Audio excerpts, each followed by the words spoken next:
Isaiah chapter 7.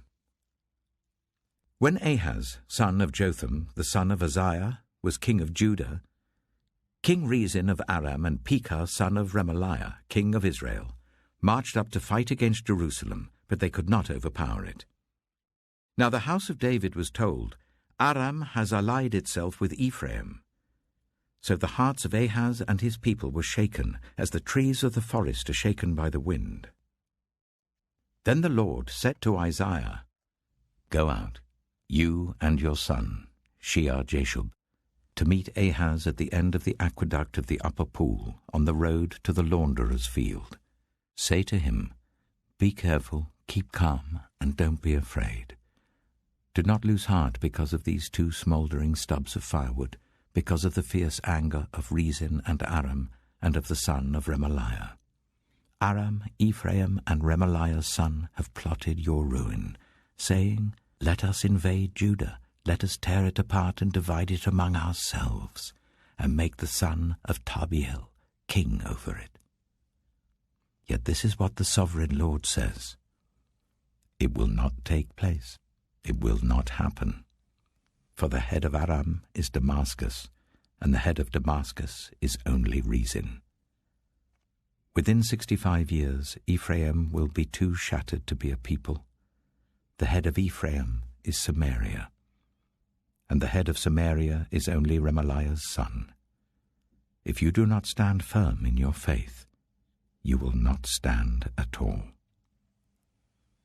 Again the Lord spoke to Ahaz, Ask the Lord your God for a sign, whether in the deepest depths or in the highest heights. But Ahaz said, I will not ask, I will not put the Lord to the test. Then Isaiah said, Hear now, you house of David. Is it not enough to try the patience of humans? Will you try the patience of my God also?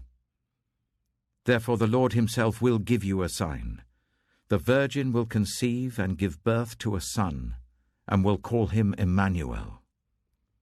He will be eating curds and honey when he knows enough to reject the wrong and choose the right. For before the boy knows enough to reject the wrong and choose the right, the land of the two kings you dread will be laid waste. The Lord will bring on you and on your people, and on the house of your father, a time unlike any since Ephraim broke away from Judah. He will bring the king of Assyria. In that day the Lord will whistle for flies from the Nile delta in Egypt, and for bees from the land of Assyria.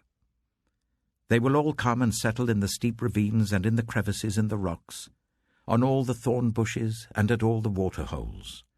In that day the Lord will use a razor hired from beyond the river Euphrates, the king of Assyria, to shave your heads and private parts, and to cut off your beards also.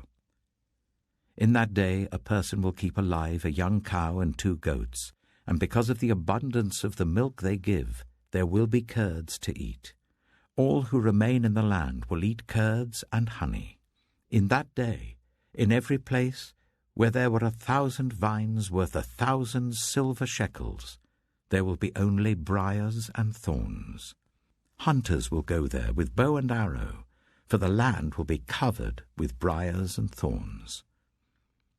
As for all the hills once cultivated by the hoe, you will no longer go there for fear of the briars and thorns. They will become places where cattle are turned loose and where sheep run.